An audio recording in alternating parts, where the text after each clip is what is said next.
Bienvenue dans les récits extraordinaires de Pierre Bellemare. Un podcast issu des archives d'Europe 1. On dit souvent que le poison est l'arme des lâches. C'est possible. Ce qui est certain, c'est que c'est l'arme des faibles, de ceux qui n'ont pas assez de muscles pour supporter un affrontement physique et qui craignent les coups de feu. C'est aussi l'arme de ceux qu'une société tyrannique a longtemps forcé à baisser la tête, à garder le silence, à combiner dans la crainte et dans le secret de froide et patiente vengeance. Je veux parler des femmes et des adolescents.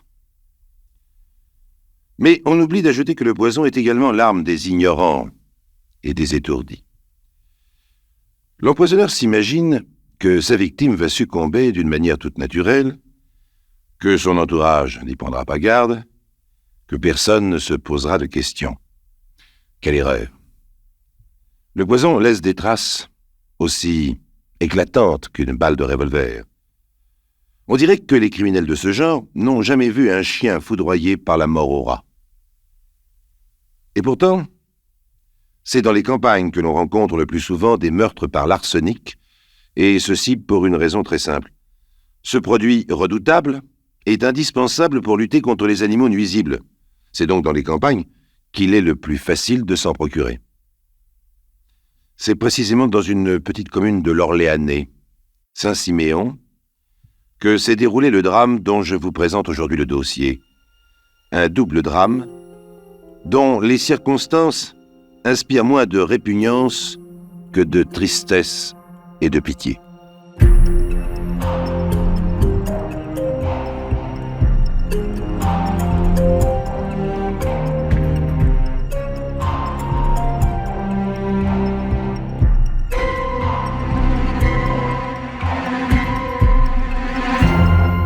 Saint-Siméon est un village du Loiret, situé à une vingtaine de kilomètres de Montargis. On y trouve un petit château modeste mais fort joli, dont les origines sont, paraît-il, lointaines, mais qui fut entièrement reconstruit dans la première moitié du XVIIIe siècle. En 1899, le propriétaire du château, M. Chapuis, est un robuste vieillard de 72 ans. Il possède une petite fortune qui lui permet de vivre en s'occupant de ses terres et de meubler ses loisirs par des travaux d'archéologie locale. L'entretien de sa demeure occupe une dizaine de personnes. La lingère du château, Marthe Thierry, est une paysanne du village qui a hérité de son mari une ferme et de beaux pâturages. Mais elle préfère le linge des châtelains aux travaux agricoles et elle a donné ses propriétés en fermage à l'un de ses voisins. Sa fille, Catherine, qui vient juste d'avoir 23 ans, a épousé Maurice Provin, le jeune jardinier du château. Ce dernier est un garçon d'assez bonne mine, mais au visage mou, sans caractère. Il fait bien son travail, il a la réputation d'un homme paisible, économe, rangé. Le jeune ménage vit chez Marthe Thierry. Un enfant est sur le point de naître. L'harmonie règne dans la maison où l'autorité de la belle-mère s'exerce tout naturellement, sans épreuve de force.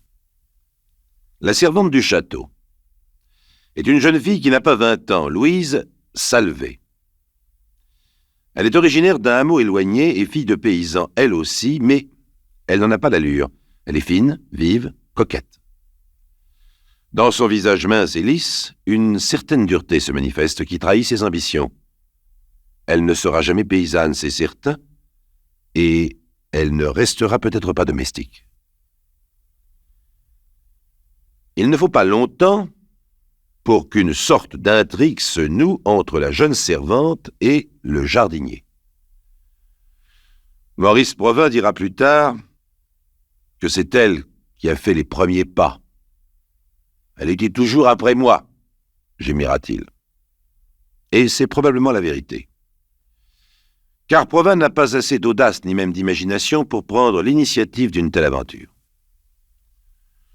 Les deux jeunes gens n'en restent pas là. De l'amourette, ils passent au rendez-vous galant, des rendez-vous à la liaison. Et voici amant et maîtresse, une maîtresse frémissante, un amant certainement bien embarrassé. Les jours passent. Catherine met au monde un petit garçon. Les deux amants se retrouvent maintenant presque tous les jours dans une chambre du château où personne ne se rend jamais. Ils sont discrets, du moins le croient-ils. Pas suffisamment tout de même pour échapper aux soupçons ou à une maladresse. Catherine Provin les a-t-elle aperçus? Lui a-t-on fait de charitables confidences? Toujours est-il qu'elle met son mari à l'aise. Tu peux faire ce que tu veux, ça m'est égal. Je suis pas jalouse. Pas jalouse, c'est vite dit, naturellement, mais comment savoir? Après tout, elle vit confortablement chez sa mère, elle allaite son enfant, son mari rentre chaque soir. Peut-être, en effet, n'en demande-t-elle pas plus. Pourtant, Maurice Provin, le paisible, le rangé, l'économe, se met à se dissiper. Eh oui, quand on a une jeune fille coquette et volontaire pour petite amie, cela finit parfois par coûter cher. Les cadeaux qu'il lui fait, pour modestes qu'ils puissent paraître à nos yeux, n'en écornent pas moins assez gravement les ressources du ménage, une bague, une montre, une chaîne, des bottines et même un corset de Paris. Et puis aussi de l'argent en espèces, ce qui n'est pas le moins coûteux. La passion monte d'ailleurs entre les deux jeunes gens. Provin sent bien que la situation commence à devenir intenable, mais il fait semblant de ne pas s'en apercevoir.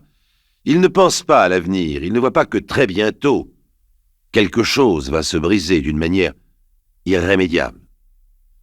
Mais quoi? Louise en a une idée, elle, parce que c'est elle qui a les idées.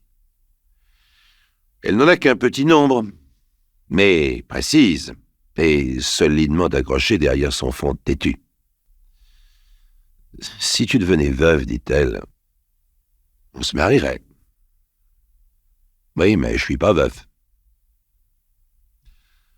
On peut le devenir. » « Oh, parlons pas de ça, hein. » Provin n'aime pas parler de ça, en effet. Pour Louise, c'est tout le contraire. Elle y revient assez fréquemment. Un jour, elle ajoute une nouvelle idée à la précédente. « Il y aurait encore mon père dont il faudrait se débarrasser. Il ne faudra jamais me laisser me marier. » Pourquoi? Louise ne répond pas. Mais Maurice aurait pu deviner. Il devine peut-être. Le père de Louise, Gustave Salvé, va sur ses 50 ans. En 1900, les paysans vieillissaient vite, mais leurs femmes plus vite encore. Et Gustave Salvé, un sologno trapu, à la moustache à peine grise, a les ardeurs d'un homme en pleine maturité. Il y a déjà plusieurs années qu'il a commencé de tourner autour des jupons de sa fille. Depuis, il n'a guère cessé de pratiquer cette infamie. Sa femme, prématurément usée par les travaux des champs et du ménage, ferme les yeux sur son désespoir.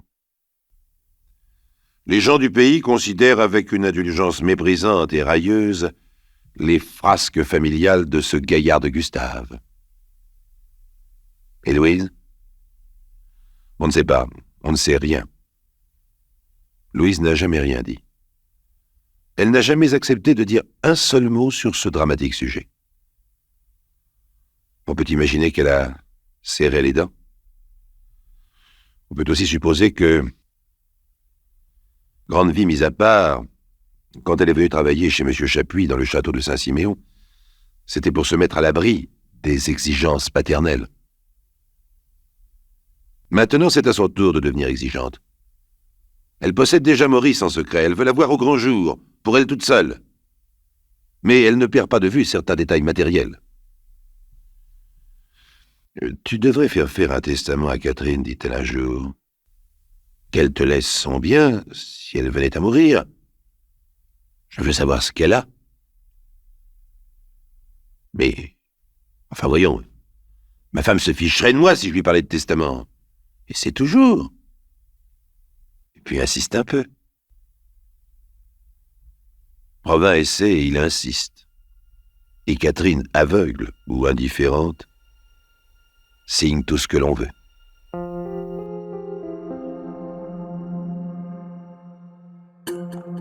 Les récits extraordinaires de Pierre Bellemare, un podcast Europe 1. Le 6 mai 1900, il y a des élections municipales. Gustave Salvé vient à Saint-Siméon pour remplir ses devoirs d'électeur. Louise va le trouver dans un café du bourg et lui demande de passer au château avant de rentrer chez lui. C'est ce qu'il fait naturellement. Sa fille le reçoit et lui offre un petit goûter, des brioches et du cidre qu'elle va tirer à la cave. Quelques jours plus tard, elle fait prendre de ses nouvelles par des voisins. Gustave a eu des malaises bizarres, mais ses jours ne sont pas en danger, qu'elle ne s'inquiète pas. Le mercredi suivant, Louise rend visite à son père. Il garde la chambre et n'a pas très bonne mine. Elle reste 10 minutes en tête-à-tête avec lui. Il est facile de deviner ce qu'elle a fait pendant ces 10 minutes. Mais qu'a-t-elle dit? Quels propos ont été échangés entre ces deux êtres tout à la fois si proches et si lointains? Des confidences, des reproches, des remords, des aveux? Un aveu, oui, peut-être. Mais alors triomphant. Car 2 jours plus tard, au moment de mourir, Gustave murmurait « Ça devait finir comme ça. C'était préparé dès longtemps. » Le samedi 17 mai 1900, Gustave Salvé succombe, empoisonné par sa fille. On le pleure, on l'enterre. La mère de Louise est bien un peu effrayée par une mort si subite, mais elle est habituée au silence, elle ne dit rien à personne. La vie reprend son cours. Les deux amants continuent de se retrouver presque chaque jour dans leur chambre secrète. Maurice rentre tous les soirs chez lui, son petit garçon grandit, on lui retire le sein maternel, on lui donne le biberon. Louise s'approche de son 2e obstacle. C'est le moment de s'en débarrasser. On dira que c'est le lait, murmure-t-elle à son amant. Maurice s'indigne mollement, et puis il ne s'indigne plus. Le mercredi 6 juin, après 1000 caresses, elle lui glisse un cornet de papier gris dans la main. « Tiens, tu en mets 3 ou 4 pincées dans de l'eau et tu remues bien. On n'y verra rien. C'est comme ça que j'ai fait pour mon père. » Sous le front têtu, les yeux brillent d'un éclat métallique. La bouche est trop serrée pour pouvoir sourire. Maurice baisse la tête, il jette 3 pincées de la poudre maudite dans une casserole avec un demi-verre d'eau. Il laisse bouillir pendant 10 minutes, puis filtre la solution à travers un linge et la recueille dans une petite bouteille. Il met la bouteille dans sa poche et rentre chez lui, pas bien fier. Le lendemain matin, Maurice verse le contenu de la bouteille dans le café au lait de Catherine. La jeune femme est prise de violents malaises et de vomissements. Mais la dose d'arsenic n'était pas mortelle, la malheureuse traîne plusieurs jours. Son mari, bien sûr, reste à son chevet, lui préparant personnellement ses tisanes. L'état de la malade ne s'améliore pas, comme on le devine, et le samedi 14 juin, elle rend le dernier soupir. Si la mort de Gustave Salvé n'avait provoqué que des commentaires discrets et d'ailleurs indifférents, celle de Catherine Provins soulève une tempête d'indignation. L'opinion publique parle nettement d'assassinat et désigne nommément les 2 meurtriers. Le parquet ordonne l'autopsie des 2 cadavres, arrête les suspects et n'a aucun mal à les confondre. Ou plutôt, obtient sans aucune difficulté les aveux larmoyants de Maurice. Mais Louise ne cesse de nier et ne cessera de le faire jusqu'au bout de leur procès. Pour les jurés de la cour d'assises d'Orléans réunis au début février 1901, l'affaire Salvé-Provins est des plus simples. Maurice Provins a 27 ans. Il est le jardinier du château de Saint-Siméon, marié et père d'un tout petit garçon. Louise Salvé a 20 ans. Elle est servante dans le même château. Elle est célibataire, mais son père lui impose depuis plusieurs années des relations inacceptables. Louise et Maurice sont amants depuis quelques mois. Louise souhaite épouser Maurice. Maurice ne dit pas non. D'ailleurs, il ne dit jamais non à personne. C'est un garçon mou, pas très intelligent, sans personnalité. Entre ce projet de mariage et la jeune fille se dressent 2 obstacles. Catherine, la femme de Provins, et le père de la jeune fille, Gustave Salvé. Louise ne manque pas de caractère ni d'esprit de décision. Les 2 obstacles, elle les éliminera. Le 17 mai 1900, elle empoisonne son père avec de l'arsenic. 1 mois plus tard, le 14 juin, Catherine Provins meurt également empoisonnée. C'est Maurice qui a versé le poison dans sa tasse, mais c'est Louise qui l'a glissé dans la main de Maurice. Arrêtés 8 jours plus tard, ils ont immédiatement adopté 2 attitudes parfaitement contradictoires, accentuant tout simplement leur façon d'être habituelle. Le jeune homme a tout avoué en tremblant. La jeune femme n'a pas cessé de proclamer son innocence. Elle ne cessera d'ailleurs jamais de le faire. À aucun moment du procès, elle ne se reconnaîtra coupable. Mais elle nie en pure perte. Outre les aveux de son complice, trop de détails l'accablent. L'affaire paraît simple, en effet. Les 2 crimes ne font aucun doute. La complicité active des 2 accusés ne fait aucun doute non plus. D'autre part, on n'hésite pas à leur accorder de légères circonstances atténuantes. La jeune femme, selon les termes pompeux de l'accusation, pour avoir été odieusement pervertie par celui qui tenait de la raison et de la loi, l'autorité nécessaire pour la guider dans le chemin de l'honneur. Le jeune homme, pour avoir été poussé au crime par une âme mieux trempée que la sienne. Le verdict ne surprend personne, travaux forcés à perpétuité pour les 2 accusés. Je ne sais pas ce qu'ils sont devenus, mais si l'on songe que les réductions de peine n'avaient pratiquement pas cours pendant la première moitié de notre siècle, on peut supposer que Louis Salvé, entré au bagne à 20 ans, n'en est jamais sorti. Je vous ai dit en ouvrant ce dossier qu'il m'inspire surtout de la tristesse et de la pitié. Oh, je suis certain que c'est un sentiment que vous partagez maintenant avec moi. En effet, que fallait-il pour que Louise Salvé échappe au meurtre, pour qu'elle mène une vie simple, heureuse, sans drame? Il lui fallait tout simplement rencontrer un homme fort. Un homme fort devant la vie, oui, et c'est-à-dire tout d'abord un homme libre, bien sûr, capable de se consacrer entièrement à elle, mais aussi un homme assez énergique pour affronter Gustave Salvé et soustraire sa fille à son odieuse domination. Peut-être aussi un homme assez autoritaire pour faire obstacle à ses penchants criminels, s'il s'était tout de même manifesté. Cet homme, Louise Salvé, ne l'a pas rencontré. On peut d'ailleurs se demander si elle l'a vraiment cherché. Il arrive souvent que les femmes brûlantes et volontaires s'attachent à des hommes falots, transparents, sans caractère. Plongée dans la honte et le désespoir depuis son adolescence, Louise Salvé a certainement considéré pendant de longues années le meurtre de son père comme le seul moyen de sortir de l'enfer. Devenue adulte, elle n'a pas compris que l'enfer entrebâillait enfin ses portes, que la liberté se trouvait désormais à portée de sa main. Sa vieille et tragique obsession l'a emportée. Elle n'a pas choisi un compagnon qui la rendrait heureuse, mais un complice qui l'aiderait à réaliser son destin de meurtrière. Un destin que n'abandonnerait jamais ni la honte ni le désespoir, et qui s'achèverait juste comme il avait commencé.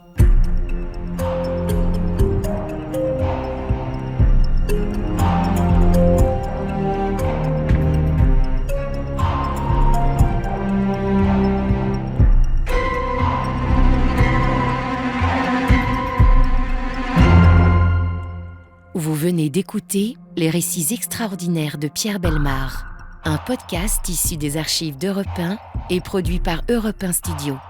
Réalisation et composition musicale, Julien Tarot. Production, Lisa Soster. Patrimoine sonore, Sylvaine Denis, Laetitia Casanova, Antoine Reclus. Remerciements à Roselyne Bellemare.